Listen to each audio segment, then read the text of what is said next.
એનો ઉપભોગ ન કરાય. ઉપભોગ કેવળ નારાયણ કરી શકે, કારણ કે નારાયણી લક્ષ્મી છે, એ લક્ષ્મી પરમાત્માની છે, આપણી માં છે.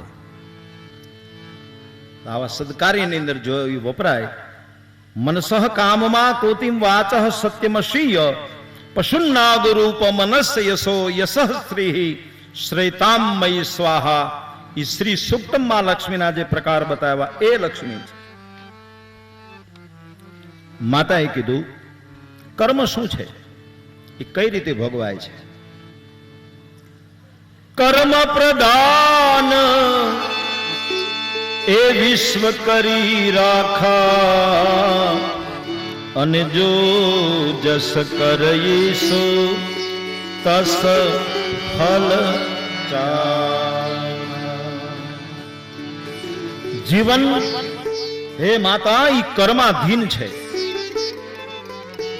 સુખ અને દુઃખનો માણસે એમાં સમન્વય કરવાનો છે. ઈશ્વર કોઈ દી કોઈને દુઃખ આપતો જ નથી. એની પાસે દુઃખ નામની વસ્તુ છે જ નહીં. દુઃખ કર્મથી આવે છે, સુખ ભગવાન આપે છે. આ ખાસ યાદ રાખજો. ભગવાન સુખ આપે છે, દુઃખ કર્મથી આવે છે. અને તેથી કર્મથી આવેલી વસ્તુને સંપૂર્ણ રીતે ભોગવવી પડશે. પણ જો સુખ હશે, સત્સંગ હશે, સદગુરુ મહાપુરુષોના આશીર્વાદ હશે, અને તો એ માણસ એને દુઃખને કાપતા વાર નહીં લાગે. એની આયુષ્ય બહુ લાંબી ન હોય, એના પીરિયડ હોય, એની પદ્ધતિ હોય, એનો સમય હોય. તો એ સત્સંગથી, ભગવત કથાથી, સદગુરુના આશીર્વાદથી એ વસ્તુ મટી જાય છે. છેલ્લો સવાલ માતા પૂછે છે, પ્રભુ માયા શું છે? માં મેરુ મોર તોર તે માયા. આ પ્રશ્ન અરણ્યકાંડમાં ભગવાન રામચંદ્રજી લક્ષ્મણજીને આપે છે. એ જ સવાલ માં પૂછે છે, ભગવાન એનો જવાબ આપે છે. આ હું, આ મારું અને આ વસ્તુ તારી, એ મારું અને તારાનો જ્યાં ભેદ આવ્યો છે એને માયા કહેવાય છે. માયા એ આવરણ છે. ભગવાન સૂર્યનારાયણની વચ્ચે વાદળો આવે તો વાદળાની કોઈ તાકાત નથી કે સૂર્યનારાયણને ઢાંકી શકે, પણ એક પ્રકારનું આવરણ છે. એમાંથી સૂર્ય બહાર નીકળે જ. ધુમાડો હોય તો એની અંદર અગ્નિ હોય જ. દરેક લાકડામાં અગ્નિ પડેલો છે, પણ એને કોઈ યજ્ઞ કુંડની અંદર પધરાવવાની કોશિશ કરે તો એમાંથી અગ્નિ નીકળે જ છે. દરેક દૂધના ટીપામાં ઘી છે, એની કોઈ પ્રોસેસ કરે તો એમાંથી ઘી નીકળે. જો એનું મંથન કરવામાં આવે તો એમાંથી એ વસ્તુ પ્રાપ્ત થાય છે. એમ માં જ્ઞાન કર્મ છે અને વૈરાગ્ય છે. ખાલી જ્ઞાન એ શુષ્ક છે, પણ જ્ઞાનની અંદર ભાવ ભળે તો એમાં ભક્તિ ભળે છે. અને ભક્તિ ભગવાનને આધીન છે. અને તેથી શ્રીમદ ભાગવતજીની વ્યાખ્યા પણ એ રીતે પણ થઈ છે, ભગવતા નામ પ્રોક્તામ ઇતિ ભાગવત. ભક્તો માટે કહેવાયું છે. શ્રીમદ ભાગવતજીની અંદર ભગવાન કરતા ભક્તોનું ચરિત્ર વધારે છે, એટલે આને ભાગવત કહેવામાં આવે છે. આ પ્રકાશમય છે, આ જ્ઞાનમય છે, આ તત્કાલ ફળ આપનારું છે, અને આ વૈરાગ્યને આપનારું હોવાથી એના 4 શબ્દો આપ્યા, ભાગવત. આગળ એક શબ્દ મૂકવામાં આવ્યો. અમારી ત્રિવેણીઓમાં એની આગળ એક શ્રીમદ શબ્દ લગાવવામાં આવ્યો છે, કે જેમાં ભગવાન બોલે છે. અમુક ગ્રંથો જ આપણે ત્યાં આવ્યા છે કે જે એની આગળ શ્રીમદ શબ્દ લાગેલો છે. શ્રીમદ ભાગવત, શ્રીમદ ભગવત ગીતા અને શ્રીમદ દેવી ભાગવત. આટલા શાસ્ત્રો પુરાણો છે આપણી સંસ્કૃતિમાં. આમાં આ 3 શાસ્ત્રો એવા છે કે એની આગળ શ્રીમદ શબ્દની ઉપમા લાગેલી છે. પૂજ્ય જેને બહાર પધારવાનું હોય, આપણે એમનું સન્માન અને એમના વચનામૃતનો લાભ લેશું. સમયોચિત એ આશીર્વાદ આપશે, અને આશીર્વાદ આપી અને એ વિજય પ્રાપ્ત કરે એટલું જ નહીં, પણ પુનરાગમરાય છે. ફરી પાછા આપણે હજી ઘણા દિવસો બાકી છે, એમાં પોતે પધારતા રહીએ. એના મંગલ આપણને આશીર્વાદ પ્રાપ્ત થતા રહે. અમારા ઉપર ખૂબ કૃપા છે. અમારી ત્રિવેણીમાં, ગોંડલ બીજી ત્રીજી જગ્યાએ અવારનવાર મળવાનું થાય અને એમના જ્ઞાનનો આપણને સૌને લાભ મળે. આજે અમરેલી મહાજન આયોજિત રઘુવંશી સમાજ દ્વારા આ વારીની પૂર્વે શ્રીમદ ભાગવત કથા એના ઓપનિંગ માટે રાખેલી છે. ત્યારે આવા મહાપુરુષ પધારે અને ત્યારે આપણે એમના વચનામૃતનો લાભ લઈએ. હું અમારે શરદભાઈ વ્યાસને દોર સોંપું. થોડા સમયમાં આ કાર્ય પૂર્ણ થાય આપણે પુનઃ પાછા શ્રીમદ ભાગવતજીની કથાના વચનામૃત માટે કટિબદ્ધ બનીએ. 51 પોથી શ્રીમદ ભાગવત જ્ઞાન યજ્ઞના આ સામૂહિક સત્સંગના આજના આ અલૌકિક આધ્યાત્મિક અવસરમાં આપણી વચ્ચે પૂજ્યપાદ 1008 શ્રી દ્વારકેશલાલજી મહારાજ શ્રીની પ્રેરક ઉપસ્થિતિ આપણને સૌને પ્રેરિત કરી રહી છે. ત્યારે આવા આપણા આધ્યાત્મિક ભાવના આદરણીય, પૂજનીય અને સન્માનનીય આવા સંતો, મહંતો, કથાકારો, આવા આપણા આદ્ય પુરુષોની વંદના એ આપણી પરંપરા રહી છે. ત્યારે લોહાણા મહાજન અમરેલીના આ જલ્યાલ ધામના આંગણે પૂજ્યપાદ 1008 શ્રી દ્વારકેશલાલજી મહારાજ શ્રીના આગમનની એ પ્રેરક પળોને આપણે આપણી આદરભરી ભાવવંદનાથી એમના ચરણારવિંદમાં આપણે નતમસ્તક વંદન સાથે આપણી ભાવવંદના વ્યક્ત કરીએ. લીલાવતીબેન વ્રજલાલભાઈ વસાણી અને ધીરજલાલભાઈ પોપટભાઈ રૂપારેલિયાને વિનંતી કરીશ કે આપણા સૌ વતી પૂજ્યપાદ 1008 દ્વારકેશલાલજી મહારાજ શ્રીના ચરણ કમળમાં આપણી સ્વાગત, સન્માન, આદર અને ભાવવંદનાનો ભાવ સપ્રાર્થના સહ તેઓ વ્યક્ત કરશે તેવી વિનંતી છે. લીલાવતીબેન વ્રજલાલભાઈ વસાણી અને ધીરજલાલભાઈ પોપટભાઈ રૂપારેલિયા પૂજ્યપાદ શ્રીના સ્વાગત માટે ઝડપથી આવી જશે. વ્યાસપીઠ પર બિરાજમાન અનિલ પ્રસાદ શાસ્ત્રીજી, પરમ પૂજ્ય જે આજે અહીંયા આપણને જેના વચનામૃતનો લાભ મળવાનો છે.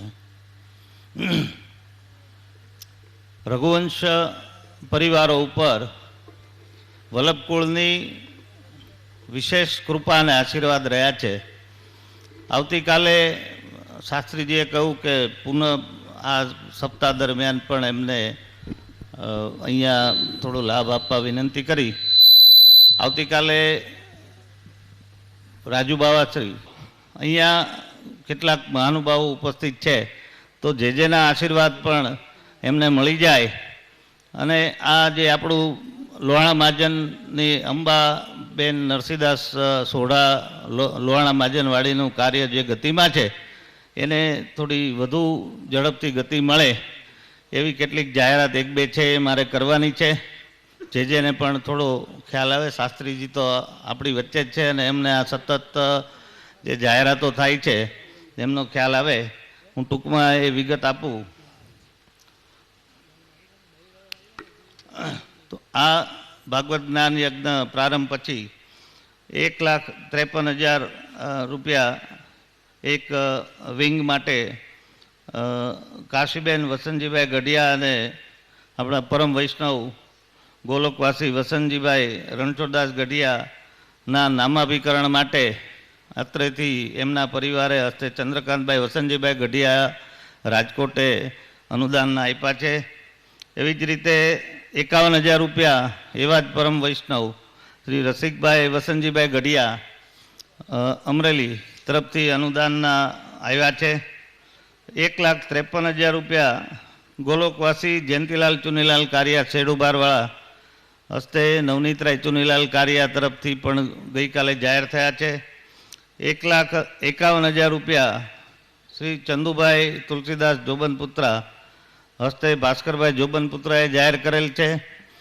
આજે અહીંયા મુંબઈથી સૂર્યાબેન રૂપારેલિયા, ડૉક્ટર સૂર્યાબેન રૂપારેલિયા પણ અહીંયા ઉપસ્થિત છે અને 2,61,000 રૂપિયાનું દાન તેમના તરફથી મેરેજ હોલ અને ડાઇનિંગ હોલની ફ્લોરિંગ ટાઇલ્સ માટે અત્રેથી આજે એમણે મને કહું અને આ જાહેરાત કરવામાં આવે છે એ અનુદાન ગોલોકવાસી ચતુરાબેન જયંતિલાલ રૂપારેલિયા ભગવાનની માયા ના સ્મરણાર્થે આપવામાં આવે છે અને હસ્તે ડૉક્ટર સૂર્યાબેન જયંતિલાલ રૂપારેલિયા મુંબઈ. આવી જ રીતે એમને વિનંતી કે અત્રે પધારી અને મારા શ્રીના આશીર્વાદ પ્રાપ્ત કરે, સૂર્યાબેનને ખાસ વિનંતી. એવી જ રીતે કલ્યાણથી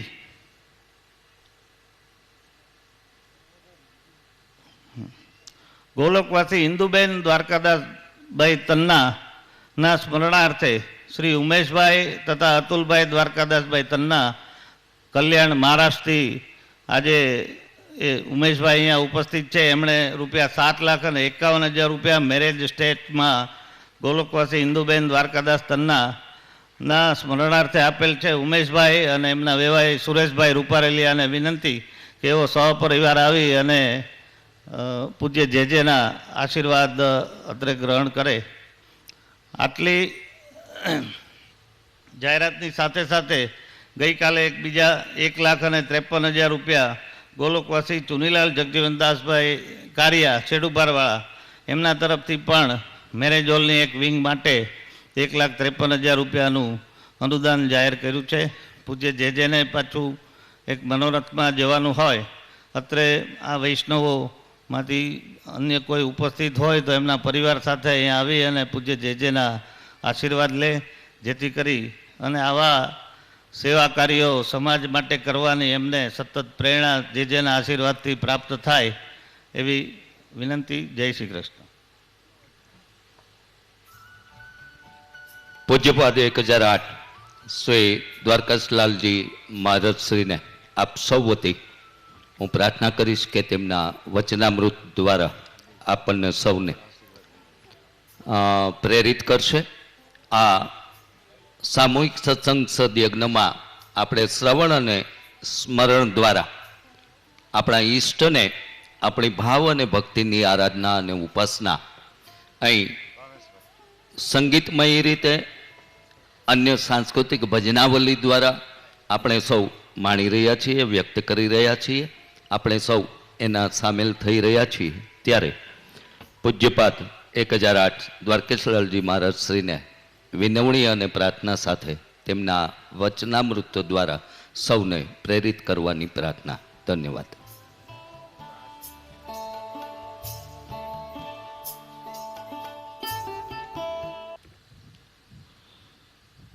નમામિ શ્રી દ્વારિકાધીશમ શોભયા નિત્યસેવિતમ શંખચક્રાદિસંયુક્તમ ઘનશ્યામં ચતુર્ભુજમ સચ્ચિદાનંદરૂપાય વિશ્વોત્પત્યાદિહેતવે તાપત્રય વિનાશાય શ્રીકૃષ્ણાય વયં નમઃ. અજ્ઞાનતિમિરાન્ધસ્ય જ્ઞાનાંજનશલાકયા ચક્ષુરુન્મિલિतं येन તસ્मै શ્રીગુરવે નમઃ. બોલીએ શ્રી ગોવર્ધનનાથ કી જય, શ્રી દ્વારિકાધીશ કી જય, શ્રી ભાગવત ભગવાન કી. વ્યાસપીઠ પર વિરાજમાન સુખદેવજી મહારાજનો દિવ્ય અંશ લઈને પધારેલા પરમ આદરણીય શ્રી અનિલ પ્રસાદજી શાસ્ત્રીજી, સમગ્ર રઘુવંશી સમાજ લોહાણા મહાજનના અગ્રણીઓ અને આપ સૌ કથામૃતનું રસપાન કરવા પધારેલા ભગવદ્ ગુણગાન અનુરાગી ભગવદીયજનો, ખૂબ આનંદનો અવસર છે સમગ્ર સૌરાષ્ટ્રમાં ખૂબ ભવ્ય કહી શકાય એવી લોહાણા માજનવાડીનું અહીંયા નિર્માણ થવા જઈ રહ્યું છે અને સાથે સાથે ભક્ત શિરોમણી શ્રી જલારામ બાપાનું મંદિર અને અન્ન ક્ષેત્ર પણ પ્રારંભ થવા જઈ રહ્યું છે અને એના પૂર્વમાં શ્રીમદ ભાગવતજીની આ કથામૃતનું રસપાન એનું આયોજન અહીંયા કરવામાં આવ્યું. ખરેખર આનંદનો અવસર છે. શ્રીમદ ભાગવતજી એ કેવલ ગ્રંથ, પોથી કે શાસ્ત્ર માત્ર નથી, પણ એક એવું દિવ્ય તત્વ છે કે જેના માટે ભગવાને પણ અનેક અવતારોમાં પરિશ્રમ કર્યો છે. ભાગવતના મૂળ વક્તા ભગવાન સ્વયં, ભગવાનના મુખમાંથી ચતુશ્લોકી ભાગવત પ્રગટ થયું. ભગવાને એ ભાગવતજીનું દાન બ્રહ્માજીને કર્યું. બ્રહ્માજી પણ ભગવાનના ગુણાવતાર છે. બ્રહ્માજીએ એમના માનસ પુત્ર નારદજીને શ્રવણ કરાવ્યું. નારદજીએ મહર્ષિ વેદ વ્યાસને સંભળાવ્યું, એ પણ ભગવાનના જ્ઞાનાવતાર છે. વ્યાસજીએ એમના પુત્ર શુકદેવજીને શ્રીમદ ભાગવત ભણાવ્યું. શુકદેવજીએ પણ ભગવાન શંકરના અવતાર છે. શુકદેવજીએ ભાગવતજીની કથા કરી અને ભાગવતજીના ગૂઢ રહસ્યોને પ્રગટ કરવા માટે ભગવાન શ્રી કૃષ્ણના મુખાવતાર વૈશ્વાનર અગ્નિ મહાપ્રભુ શ્રી વલ્લભાચાર્યજી પ્રગટ થયા. શ્રી ભાગવત પિયુષ સમુદ્ર મથન ક્ષમ અને શ્રી ભાગવત ગૂઢાર્થ પ્રકાશન પરાયણ, જેમણે ભાગવત રૂપી અમૃતના સમુદ્રનું મંથન કરી 7 પ્રકારે શ્રીમદ ભાગવતજીના અર્થો કર્યા અને પ્રભુની લીલાઓનું ગૂઢ રહસ્ય જગતને સમજાવ્યું છે. એનું નામ છે ભાગવત. 4 અક્ષર એમાં છે. 4 અક્ષરનું એક વિશેષ મહત્વ છે. ભા દીપ્તવ ધાતુ છે. ભાક્ષરથી અજ્ઞાનતાને દૂર કરી અને જ્ઞાનના પ્રકાશમાં પ્રભુની લીલાઓનું દર્શન કરાવે છે. ગ શબ્દ ગતિવાચક છે. જીવાત્માની ગતિ પરમાત્મા તરફ કરાવનારું આ શાસ્ત્ર છે. વ એટલે વરેણ્ય, વરિષ્ઠ. આ જગતમાં જેટલા પણ શાસ્ત્રો છે એ બધામાં શ્રીમદ ભાગવતજી એ વરિષ્ઠ છે, સૌથી શ્રેષ્ઠ છે. બ્રહ્માજીને આશ્ચર્ય થયું છે કે કેવલ 7 દિવસ શ્રવણ કરી અને પરીક્ષિતનો ઉદ્ધાર થઈ ગયો, એવું શ્રીમદ ભાગવતમાં શું છે? સામાન્ય રીતે રાજાઓ બધા નરકની ગતિના અધિકારી કહેવાય અને પરીક્ષિતને તો શૃંગી ઋષિનો શાપ મળ્યો હતો, છતાં એટલા સરળતાથી એનો ઉદ્ધાર થઈ ગયો, એવું ભાગવતજીમાં શું છે? બ્રહ્માજીએ સત્યલોકમાં એક બહુ મોટું વિશાળ ત્રાજવું બનાવડાવ્યું. ત્રાજવાના એક પલડામાં આત્મકલ્યાણના જેટલા સાધનો, શાસ્ત્રો હતા એ બધાને પધરાવ્યા અને ત્રાજવાના બીજા પલડામાં શ્રીમદ ભાગવતજીને પધરાવ્યું. કહેવાય કે જે પલડામાં ભાગવતજીને પધરાવ્યું એ વજનથી નીચે નમ્યું અને ત્યારે દેવોને ઋષિઓએ નિર્ણય કર્યો કે આ કલિયુગમાં મોક્ષ પ્રાપ્તિનું, આત્મકલ્યાણનું અને પ્રભુની ભક્તિ પ્રદાન કરનારું સૌથી શ્રેષ્ઠ સાધન એ શ્રીમદ ભાગવતજી છે. એની વરિષ્ઠતા સૂચવે છે. અને ચોથો અક્ષર તારકમ ભવસાગરાત, જીવાત્માને આ ભવસાગરથી તારનારું શાસ્ત્ર છે, એટલા માટેનું નામ છે ભાગવત.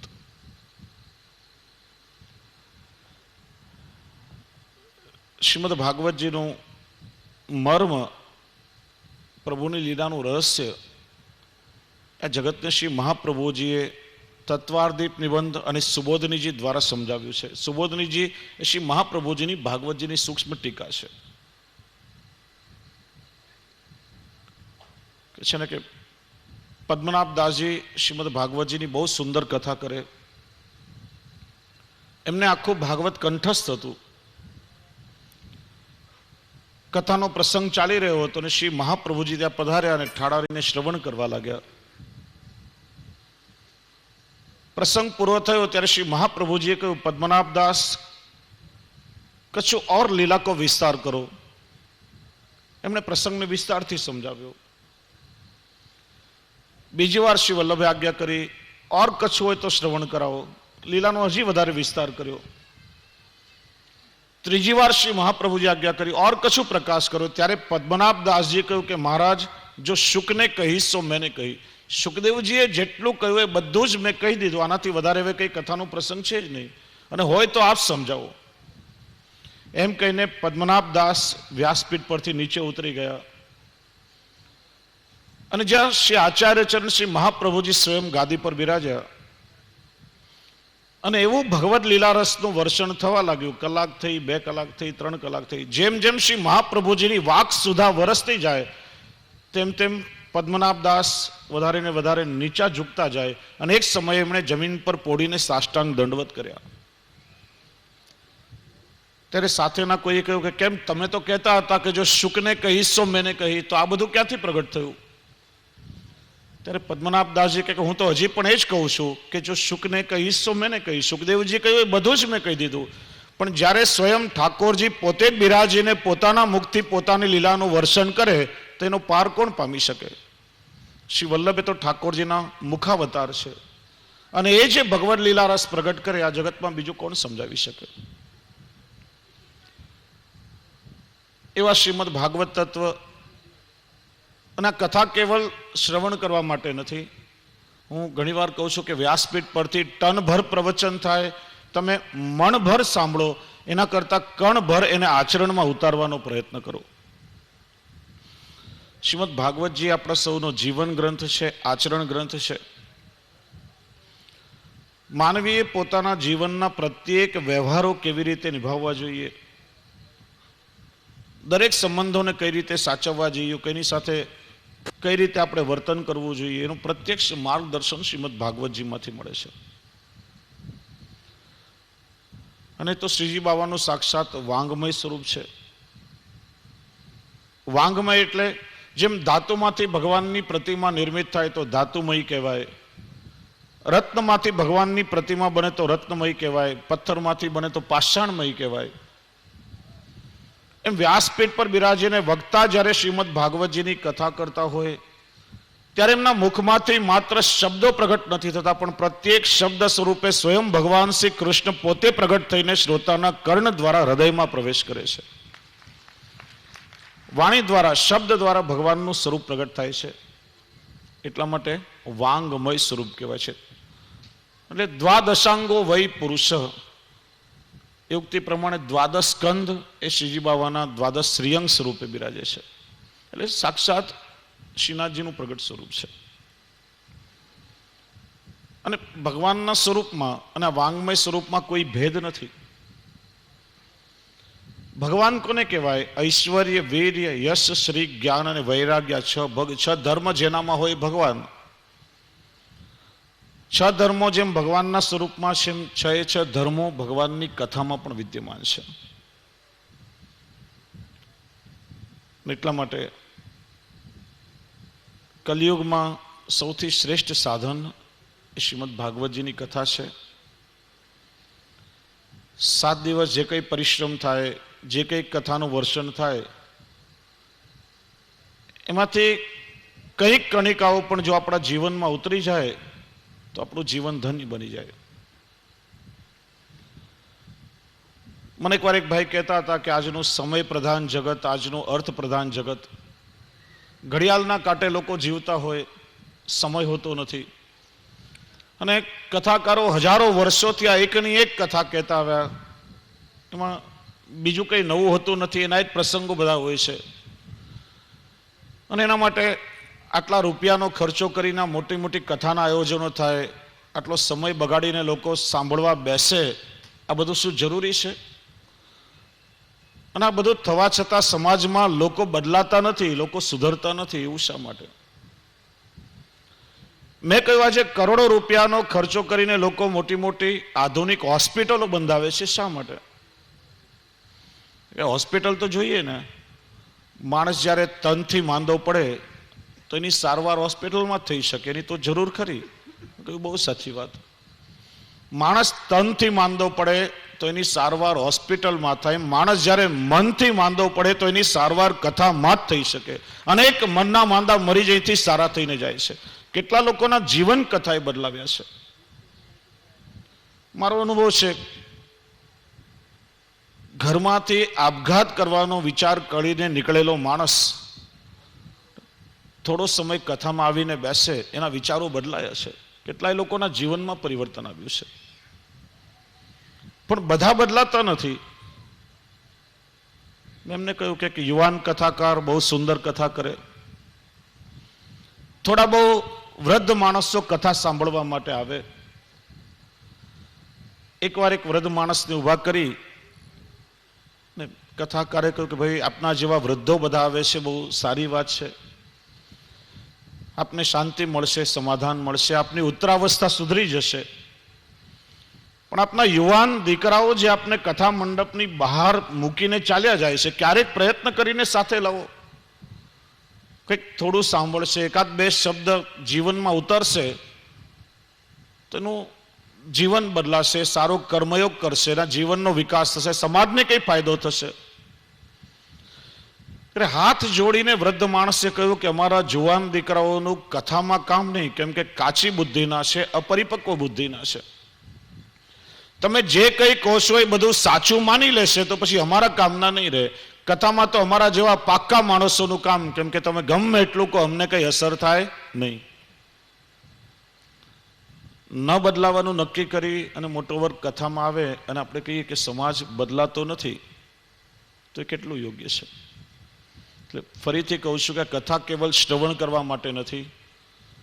7 દિવસ જે કંઈ તમે શ્રવણ કરો, નિત્ય એનું જીવનમાં ચિંતન કરો, મનન કરો, એનું કીર્તન કરો અને પછી જીવનમાં એને આચરણમાં ઉતારવાનો પ્રયત્ન કરો. ત્યારે આ શ્રવણ એ શ્રવણ યોગ બની જશે. ખાલી સાંભળી અહીંયા ને અહીંયા બુદ્ધિ ખંખેરી બહાર નીકળીને ભૂલી જશો તો એ શ્રવણ ક્રિયા થશે. ઘણા લોકોની આજે ફરિયાદ આવે છે કે મેં આટલી કથાઓ સાંભળીએ છીએ. ચંપારણ્યમાં મારી પહેલી કથા હતી. એક ભાઈ મને મળ્યા કે મારા જીવનમાં મેં લગભગ 150 કથાઓ સાંભળી નાખી. મેં કહ્યું બહુ સારું કર્યું. 150 કથાઓ સાંભળી નાખી એના કરતા એક કથા સાંભળી રાખી હોત તો વધારે સારું હતું. સાંભળી નાખીએ તો એ શ્રવણનો કંઈ અર્થ નથી. અવારનવાર પાત્રને ભરવાનો પ્રયત્ન કરીએ છીએ, પણ એ પાત્રને શુદ્ધ કરવાનો પ્રયત્ન ક્યારે આપણે કરતા નથી. કોઈ પણ રસને ભરવા માટે 2 વસ્તુ આવશ્યક છે. એક તો પાત્ર અખંડ હોવું જોઈએ અને બીજું પાત્ર શુદ્ધ પણ હોવું જોઈએ. આજે આપણા હૃદયરૂપી પાત્રમાં અનેક છિદ્રો છે. એ છિદ્રોને ભરવાનો પ્રયત્ન કરતા નથી અને કેટલીય મલિનતાઓ અંદર રહેલી છે, એને શુદ્ધ કરવાનો પણ પ્રયત્ન કરતા નથી. તો આ સાંભળેલું યાદ કેવી રીતે રહે? પહેલા તો આપણું પાત્ર અખંડ બને અને પાત્ર પરિશુદ્ધ બને, ત્યારે જ આ ભગવદ લીલારસ હૃદયમાં સ્થિર થાય અને એનો અનુભવ આપણે કરી શકીએ. તો વિશેષ સમય નહીં લો, હજી ભગવાન નરસિંહજીનું પ્રાગટ્ય પણ અહીંયા થવાનું છે. ખૂબ ખૂબ મારી પ્રસન્નતા વ્યક્ત કરું છું અને ભગવત કૃપાથી જ્યાં ભગીરથ કાર્ય આપ સૌએ હાથમાં લીધું છે એ જલ્દીથી જલ્દી પૂરું થાય અને સમગ્ર વિશ્વમાં એની નોંધ લેવાય એવું સુંદર અહીંયા લોહાણા મહાજનવાડી અને ભક્ત શિરોમણી શ્રી જલારામ બાપાનું મંદિર સિદ્ધ થાય. ખૂબ ખૂબ શુભકામના અને હૃદયથી આશીર્વાદ વ્યક્ત કરું. શ્રીમદ ભાગવતજીને વિનંતી કરી અને આશીર્વાદ આપું કે આપના અલૌકિક મનોરથો ઠાકોરજી પૂર્ણ કરે. કથા આપ સૌના જીવનમાં આચરણમાં ઉતરે. ગૌરવ અને ખુમારીથી આપ પોતાના ધર્મને જીવતા થાઓ અને આપ સૌની રતિ મતિ કૃતિ અને ગતિ નિરંતર પ્રભુના ચરણમાં થાય. એટલું કહી અને મારી વાણી ઠાકોરજીના ચરણોમાં સમર્પિત કરું. બોલીએ શ્રી વલ્લભાધીશ. કરકમળોથી લોહાણા મહાજન અમરેલીનો સ્વાગત, સન્માન અને આદરનો ભાવ સ્વીકારવા ઉપસ્થિત થાય તેવી વિનંતી છે. ધારી લોહાણા મહાજન તરફથી આ નિર્માણ કાર્યના સહયોગ સ્વરૂપે 11,000 રૂપિયાનું અનુદાન પ્રાપ્ત થાય છે. આપણે સૌ એમની ભાવવંદનાને વંદીએ. અમરેલી ખેતીવાડી ઉત્પન્ન બજાર સમિતિના ડિરેક્ટર માનની કાળુભાઈ રૈયાણીને પણ વિનંતી કરીશ કે તેઓ તેમની ભાવવનના અને લોહાણા મહાજનનો આદર સત્કાર સ્વીકારવા અહીં ઉપસ્થિત થશે. માનની અંતુભાઈ અને માનની હીરાભાઈ પણ અહીં ઝડપથી પધારે એવી વિનંતી છે. આપણા સહકારી ક્ષેત્રના અગ્રણી અને વેપાર અને ઉદ્યોગ ક્ષેત્રે પણ ખેતીવાડી ઉત્પન્ન બજાર સમિતિ અને નાગરિક સહકારી બેંક સાથે જેમનો નજીકનો નેતૃત્વનો નાતો છે એવા અગ્રણી મહાનુભાવ કાળુભાઈ રૈયાણી અને યુવા અગ્રણી ઘનશ્યામભાઈ રૈયાણી પૂજ્યપાદશ્રીના જીતુભાઈ ફ્રૂટવાળા પણ અહીં કથા મંચ પર પધારશે. એવા માનની કાળુભાઈ અને ઘનશ્યામભાઈ પૂજ્યપાદશ્રીને ભાવવનના સાલ અને સન્માન દ્વારા વ્યક્ત કરી રહ્યા છે. માનની જસવંતભાઈ કાનાબાર પણ અહીં પધારે તેવી વિનંતી છે.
श्री गिरिराज धरण की जय।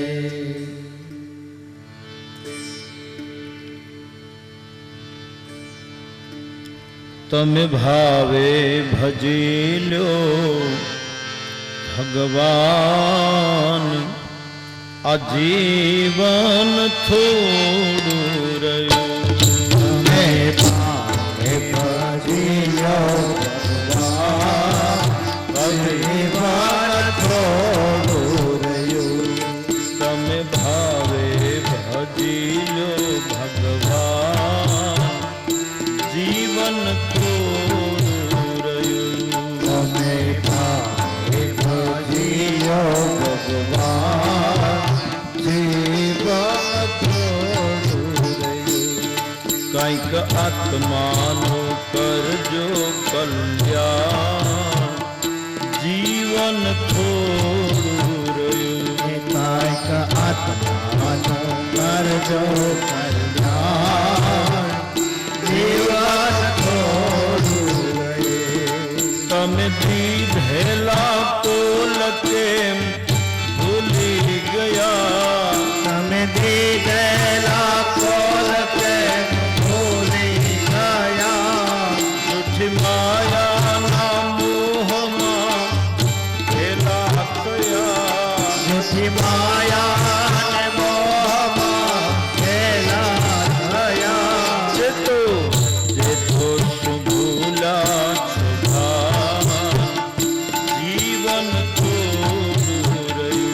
जेतो शुभूला शुभा, जीवन थोड़ू रयो। तमे भावे भजी लो भगवान, जीवन थोड़ू रयो।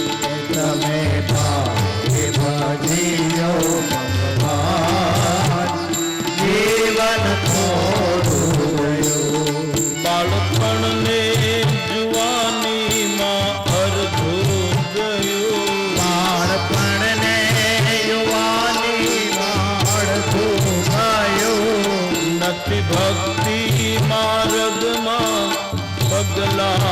ભર્યા નથી ભક્તિ માર્ગમાં પગલા ભર્યા. એ હવે બાકી છે એમાં દ્યો ધ્યાન જીવન થોડું રહ્યું. એ હવે બાકી છે બોલો બધા, બોલો, તાલી બજાવો. જીવન થોડું રહ્યું. હવે હવે ભજી લો ભગવાન જીવન થોડું રહ્યું. એ તમે ભાવે ભજીલો ભગવાન જીવન થોડું રહ્યું. પછી ગઢપણમાં ગોવિંદ ગવાશે નહીં. પછી ગઢપણમાં ગોવિંદ ગવાશે નહીં. લોક વૈભવને ધન તજાશે નહીં. લોક વૈભવને ધનને કથાશે એ નહીં. બનો આજથી પ્રભુના ગુલામ જીવન થોડું રહ્યું. એ બનો આજથી પ્રભુમાં ગુલામ જીવન થોડું રહ્યું. તમે હવે ભજી લો ભગવાન જીવન થોડું રહ્યું. એ તમે ભાવે ભજીલો ભગવાન જીવન થોડું રહ્યું. જરા સમજીને ભક્તિનું વાતું ભરો. જરા સમજીને ભક્તિનું માથું ભરો. કાંઈક ડર તો પ્રભુજીનો દિલમાં કરો. કાંઈક ડર તો પ્રભુજીનો દિલમાં ધરો.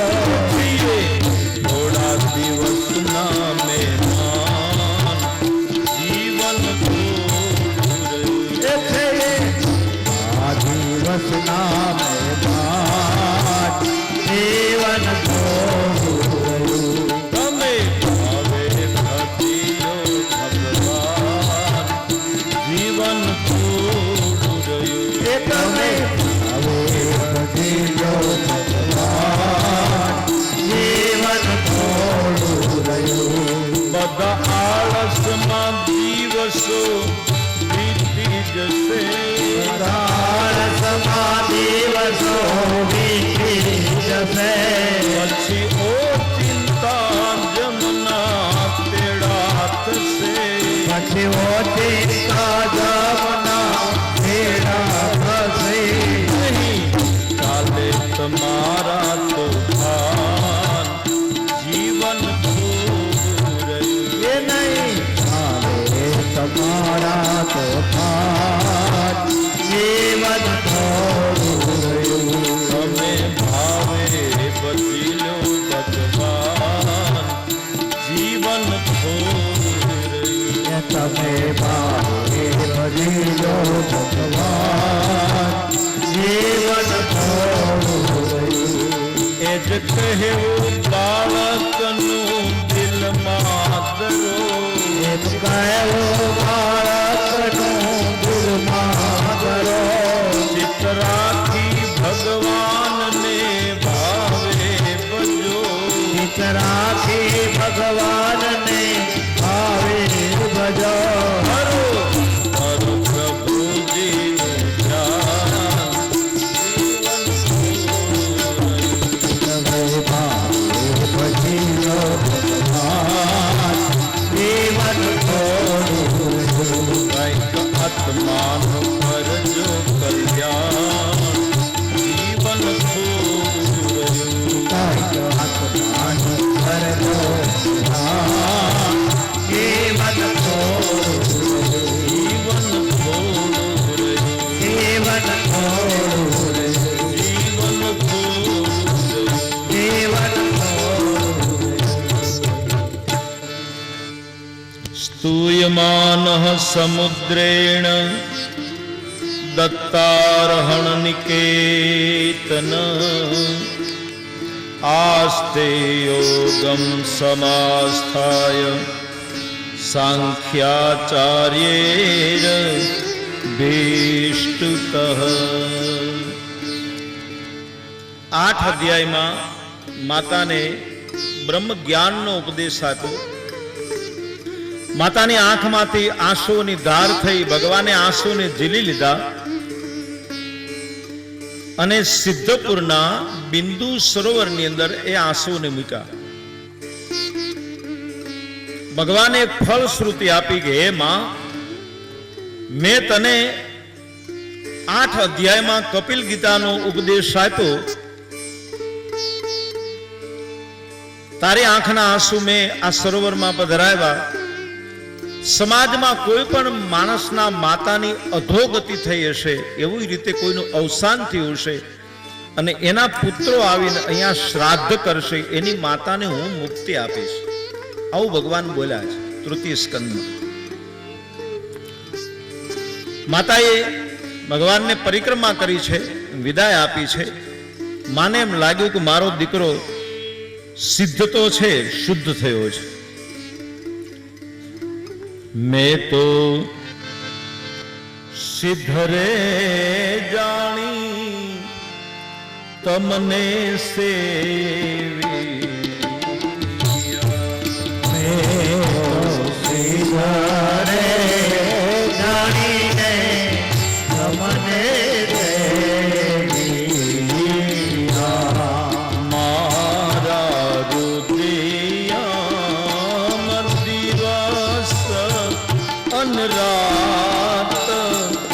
કપિલ ભલે ને પધારી.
उवाच मनोस्तु शतरूपायां तिस्रः कन्याश्च जगनिरे आकुति देवहूतिश्च प्रसूतिरेते विश्रुताः आकुतिं रुचये प्रादा अपि भ्रातृमतिं नृपः पुत्रिका धर्म आश्रित्य शतरूपानु मोदित। આ સૃષ્ટિના પ્રથમ રાજા મહારાજ મનુ, જેની મનુસ્મૃતિ ખૂબ પ્રખ્યાત છે અને એને ન્યાયનો ગ્રંથ કહેવાય છે. બનારસમાં વ્યાકરણના આચાર્ય સાથે અમે ન્યાય ઉપર પણ આચાર્ય કર્યું છે. એ મનુસ્મૃતિ, એમાં આપણા ધર્મો વિશેની બહુ સુંદર વ્યાખ્યા મહારાજ મનુએ આપી છે. એમની સ્ત્રી શત્રુપાને પ્રિયવ્રત અને ઉત્તાનપાદ નામે 2 પુત્રો થયા. આકુતિ, દેવહૂતુ અને પ્રસૂતિ 3 કન્યા થઈ. રુચિ ઋષિ થકી આકુતિમાં યજ્ઞ અવતાર થયો. કર્દમ અને દેવહૂતિથી કપિલ ભગવાનનો જન્મ થયો, જે કથા આપણે જોઈ. દક્ષ અને પ્રસૂતિથી સર્વ જગતની ઉત્પત્તિ થઈ. ચતુર્થ સ્કંદના પ્રારંભમાં 31 અધ્યાયો છે. ભગવાનની વિસર્ગ લીલાનું વર્ણન છે. 2 અધ્યાયમાં સતી અને શિવની કથા બતાવી. ત્રેતા યુગની અંદર કુંભજ ઋષિ હિમાલયમાં ભગવાનની કથા કરે છે. ભગવાન શિવ અને ભવાની એટલે સતી ભગવત કથા શ્રવણ કરવા માટે ગયા. કથાના આદિ વક્તા ભગવાન શિવ છે, આદિ શ્રોતા પણ એ છે,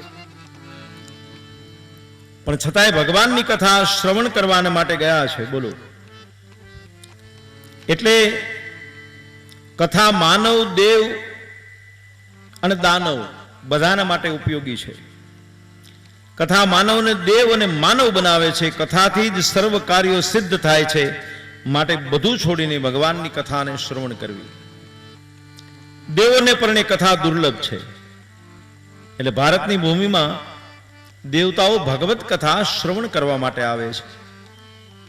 જે કામ કાયદાથી ન થાય એ સમાધાનથી અને ધર્મથી કથાના માધ્યમ દ્વારા થાય છે.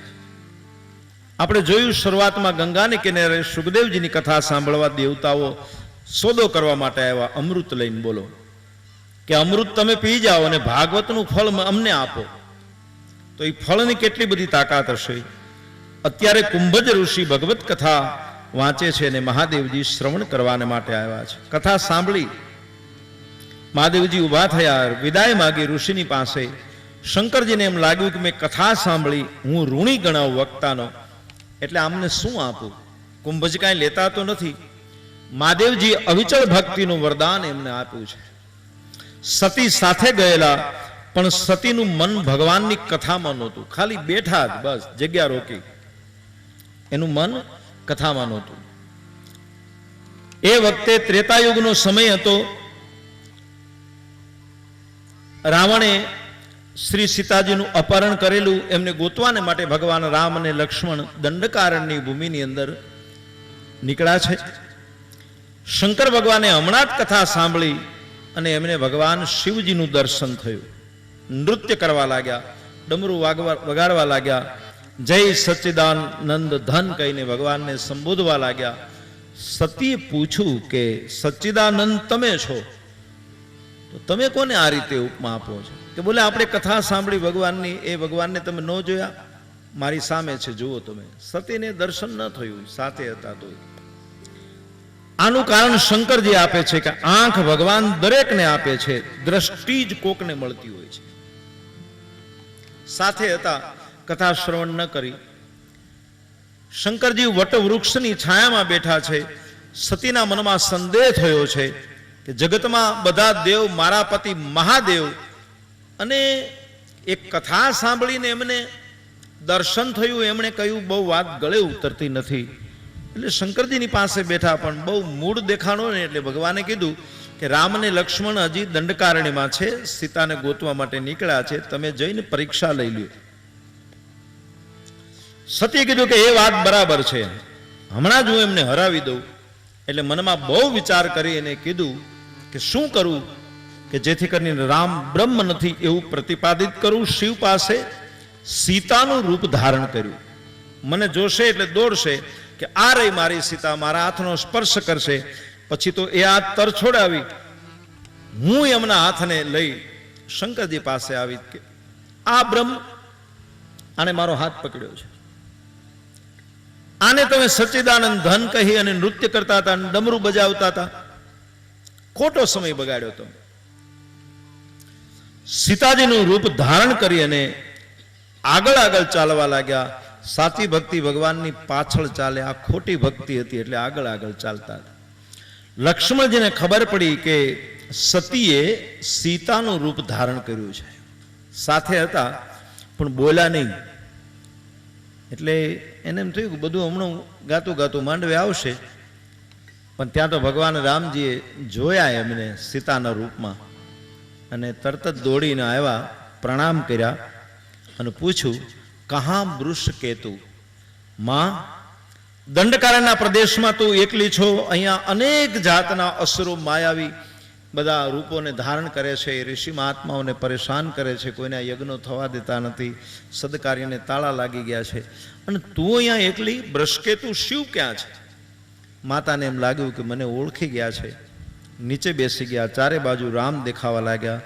ભગવાનને એમ થયું કે રામને બહુ દુઃખી કરવાથી ફાયદો નથી, એટલે જતા રહ્યા છે.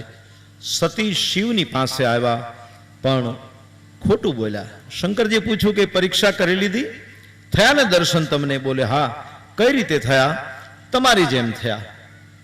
આ જ્યારે વાત આવી છે ત્યારે ભગવાન શંકરજીએ ધ્યાનમાં જોયું અને મનોમન નિશ્ચય કર્યો કે રામ મારા ઈષ્ટદેવ છે ને સીતાનું રૂપ ધારણ કરે એટલે સીતા એ મારી માં ગણાય. આ સતીની સાથે દૈહિક સંબંધ બાંધું તો હું ભક્તિનો દાતા છું, મારો ભક્તિ માર્ગ નાશ પામે. એટલે મનોમન એમને ત્યાગ કરી દીધો કે આજથી હું તમારો ત્યાગ કરું છું. તમારું જ્યાં સુધી આ શરીર છે ત્યાં સુધી ગ્રહસ્થાશ્રમ ધર્મ તમારી સાથે નહીં નિભાવું.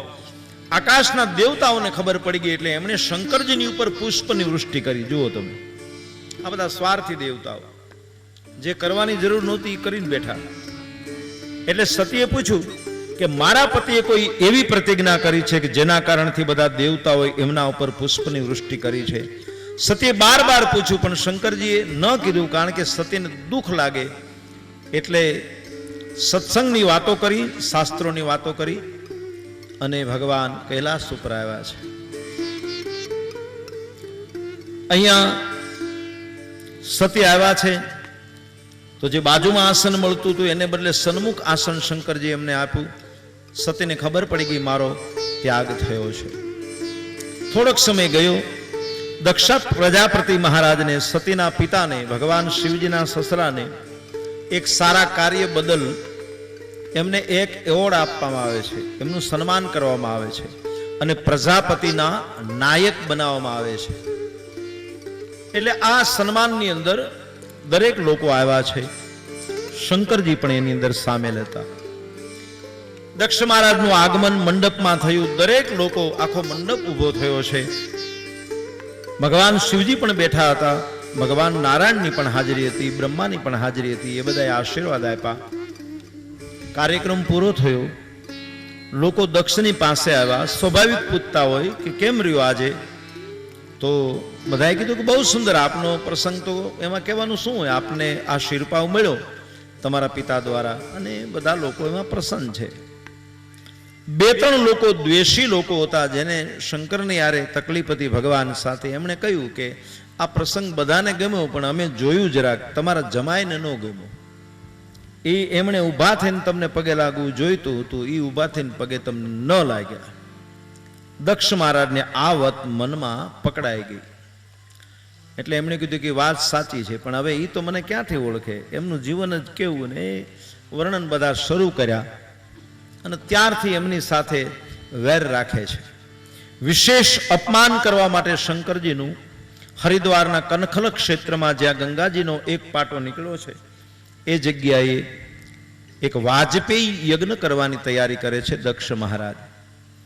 આ યજ્ઞ કોઈ પણ સમાજની સુરક્ષા માટે, સમાજ કલ્યાણ માટે, આત્મ શાંતિ માટે અને યજમાનનો જે હેતુ હોય એ સિદ્ધ કરવા માટે હોય છે અને સમષ્ટિના કલ્યાણ માટે યજ્ઞનું કાર્ય તો હોય છે. અહીંયા આમણે શંકરજીના અપમાન કરવા માટે થઈને યજ્ઞ કર્યો. બોલો, અપમાનનું કાંઈ યજ્ઞ હોય કે અપમાનની કોઈ પૂજા હોય? આમણે શરૂ કરી દક્ષ મહારાજ. એટલે બધાને આમંત્રણો આપ્યા, શંકરજીને આમંત્રણ ન મોકલ્યું. આકાશના દેવતાઓને એમ ખબર પડી કે કનખલમાં યજ્ઞ છે, શિવજીને આમંત્રણ નથી, એટલે આપણે આપણા વિમાનો લઈ અને વાયા કૈલાસ થઈને જવું છે. વધારે ભલે થોડુંક ઈંધણ બળે આપણું, પણ સતીને ખ્યાલ આપવો છે કે તમારા પિતાને ઘરે યજ્ઞ છે ને તમે કેમ ગયા નથી. આ બધા દેવતાઓ આ યજ્ઞમાં આહુતિ આપવાનું કામ કરે છે. આકાશમાં શંકર ભગવાન કથા કરતા હતા, એમાં સતીનું મન વિમાનમાં ગયું. શ્રોતા સેજે નાસીપાસ થાય અને છટકે તો વિદ્વાન વક્તાને એની ખબર પડે, એના શબ્દો પાછા મંડે આવવા. તમે શાંતિથી બેઠા હો, શોર બકોર કરતા ન હો, અવાજે તમે ન કરતા હો, તમારું ધ્યાન પણ વ્યાસપીઠ ઉપર હોય, પણ છતાંય તમે બે ધ્યાન સાબિત થાવ, એનો વક્તાને ખ્યાલ આવે. બહુ જૂજ એવી વ્યક્તિ હોય કે એને ખ્યાલ આવે કે ડાયરો બે ધ્યાન બેઠો છે, એટલે તરત જ પાછું પલટાવે પોતાની વાતને રાખવા માટે થઈને, કેમ કે એને પોતાના આનંદ ન આવે, મજા ન આવે. કથા તો શબ્દોની રીતે આગળ વધતી હોય, પણ જે આત્મ સંતોષ મળવો જોઈએ, જે એક પ્રીત લાગવી જોઈએ, એ ન દેખાય. શ્રોતાનો ધર્મ છે સમર્પિત થવું, અને વક્તાનો ધર્મ છે સમર્પિત થયેલા શ્રોતાને પોતાના ભાવ અને ભક્તિ ભાવથી એમને ભીંજવવા. શ્રોતા વક્તા એ બે જ્ઞાન નિધિ છે. દેવતાઓને પૂછ્યું, માતાજી તમે બધા ક્યાં જાઓ છો આમ બની ઠનીને બધા સજી ધજીને? અરે તમને ખબર નથી, તમારા પિતાને ઘેરે કનખલમાં યજ્ઞ છે, વાજપેયી યજ્ઞ છે, અને બધાને પત્રિકાઓ આપી છે 3 લોકમાં. સતીને વાત ગળે ન ઉતરી, પોતાના પતિએ ત્યાગ કરી દીધો છે, છતાંય શંકરજીની પાસે ગયા કે એ કદી ખોટું ન બોલે. વાત કરી છે, હે આશુતોષ, મારા પિતાને ઘરે યજ્ઞ થાય છે, આ બધા લોકો ત્યાં જાય છે. બોલે, હા દેવી, આપણે જઈશું નહીં. કેમ? દેવી, તમારા પિતાએ મારું અપમાન કરવા માટે યજ્ઞ કરેલો છે. સતીએ નીતિ વિષયક વાતો કરી. પોતાના ગુરુજીને ઘરે કોઈ જાહેરમાં સદકાર્ય હોય ત્યાં, પોતાના માતા પિતાના ઘરે અને પોતાના દેવ મંદિરમાં ભગવાનનું કામ થતું હોય ત્યાં નિમંત્રણની જરૂર ન હોય, પહોંચી જવું જોઈએ. આપણે જઈએ.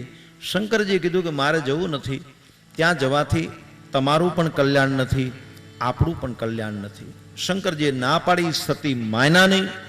આખર 2-3 ગણને તૈયાર કરાવી અને વૃષભ ઉપર સવાર થઈ અને આ સતીને કનખલમાં શંકરજી મોકલે છે.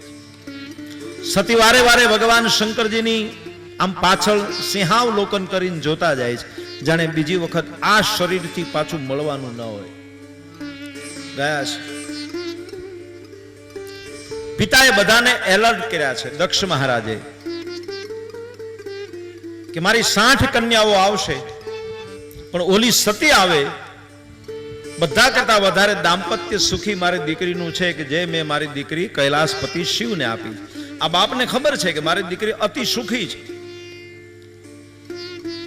પણ એક જીદ, એક અભિમાન, એક વાત એવી આમ પકડાઈ ગઈ છે મનમાં જડતાથી કે શંકરનું અપમાન કરું ત્યારે જ મને તૃપ્તિ થાય.